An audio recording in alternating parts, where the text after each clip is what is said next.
ఉన్న వాస్తవాలు మాట్లాడతాం. మన లోకేష్ గారు వచ్చిన తర్వాత మాకు అనుకున్న కూడా మాకు 40 సంవత్సరాల నుంచి కూడా ఈ ఫ్లడ్ ఏరియా మాకు వాటర్ వస్తాము, పెద్ద వర్షం పడిందంటే కట్టెక్కి వాళ్ళం వచ్చి.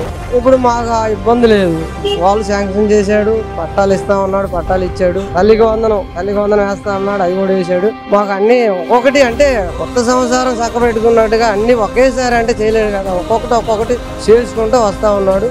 అసలు చంద్రబాబు ఇచ్చిన మేనిఫెస్టోలో ఏదైతే సూపర్ 6 అన్నాడో ఆ సూపర్ 6 లో దాదాపు ఇప్పటికి 4 పథకాలు అమలు చేసాం, మిగతా 2 పథకాలు రాబోయే రోజులు అమలు చేస్తామని చెప్తా ఉన్నాడు కదా. నిజంగా 4 పథకాలు జనాల వరకు వెళ్ళినాయా? ఎంతవరకు వెళ్ళినాయి? ఎందుకు వెళ్ళలేదు? తల్లికి వందనం వెళ్ళింది, పింఛన్ 4000 ఇస్తా ఉన్నాడు, అప్పుడే ఇచ్చాడు. గ్యాస్ ఇస్తా ఉన్నాడు, ఉచిత గ్యాస్ ఇస్తా ఉన్నాడు, ఇచ్చాడు.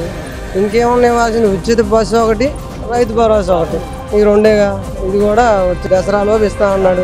ఇక 2 కూడా చేస్తాడనే నమ్మకం ఒకటి ఉంది మాకు. మొన్నటి దాకా కూడా జగన్మోహన్ రెడ్డి ప్రజల తరపున నేను పోరాడతా, ప్రజల తరపున నేను ప్రశ్నిస్తా, ప్రజలకి అన్యాయం చేసిన కూటమి ప్రభుత్వం చంద్రబాబు నాయుడు మోసం చేస్తున్నాడు, దీని తరపున నేను పోరాడతానని చెప్పిన జగన్మోహన్ రెడ్డి తీరా ఈ రోజు టీడీపీ ఎమ్మెల్యేలు అందరూ కూడా ప్రజల్లోకి వచ్చేటువంటి కార్యక్రమం మొదలుపెట్టి జగన్మోహన్ రెడ్డి రాకుండా ఏదైతే ఆయన పార్టీ తరఫు నుంచి గెలిచిన 10 మంది ఎమ్మెల్యేలు కానీ లేదంటే ఆ పార్టీ ఇన్ఛార్జీలు మండల నాయకులు ఎవరు ఉన్నారు, మీరు వెళ్ళండి ప్రతి ఇంటికి, మీరు వెళ్ళి ప్రశ్నించండి అని చెప్పి వీళ్ళని పంపిస్తున్నాడు తప్పితే జగన్మోహన్ రెడ్డి రావట్లేదు.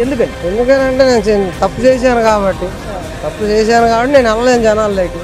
మీరు వెళ్ళండి, ఉన్న వాళ్ళని వెళ్ళాలి, వెళ్ళకపోతే అసలు మన కూడా ఉండదు కదా, సమాధానం దొరకదు కదా. చెప్పరు, వచ్చినా కూడా చేస్తే కదా న్యాయం చేస్తే నువ్వు ప్రశ్నించడానికి ఉంటుంది, న్యాయం చేయని ప్రశ్నించడానికి ఏముంటుంది?